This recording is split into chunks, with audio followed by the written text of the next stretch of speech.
lakini vile vile kwa kutumia mazoezi haya inatuwezesha kama wafanyakazi kuepukana na magonjwa ambayo hayaambukizwi kama kisukari, shinikizo la damu na magonjwa mengine mengi ya jinsi hiyo.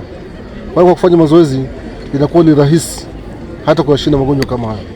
Mwili unakuwa tayari wakati wote, kunakuwa na utayari hata katika kutembea, kwa sababu kazi zetu mara nyingi zinahusisha kukaa sana. Kwa hiyo siku hii ya leo tunafundishwa namna ya kuweza kumanage afya zetu, namna ya kuweza kufanya mazoezi hata yale madogo madogo. Ukiwa nyumbani asubuhi, wametushauri madaktari, timu imekuja hapa, namna ya kula, namna ya kufanya mazoezi, namna ya kujichunguza afya yako, ili kwamba kwa muda mdogo ambao unaupata, nusu saa, dakika 20 kila siku, ni muhimu sana kuhakikisha kwamba afya yako inakaa sawa sawa. Sasa ukaona lengo letu kwanza ni kuweza kuchochea wafanyakazi wetu kupenda moyo wa kufanya mazoezi.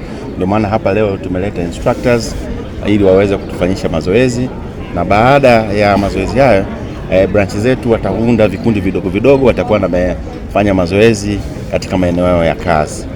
Jambo lingine la pili, wafanyakazi wetu wote waliokusanyika hapa, karibia wafanyakazi 200, watapata nafasi ya kupimwa afya zao ili waweze kujua status zao.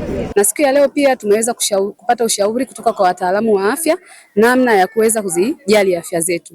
Ninaishukuru sana benki ya CRDB, hasa pia department yetu ya HR, kwa sababu elimu ambayo nimeipata hapa ninakwenda pia kuipeleka kwa marafiki zangu na familia yangu.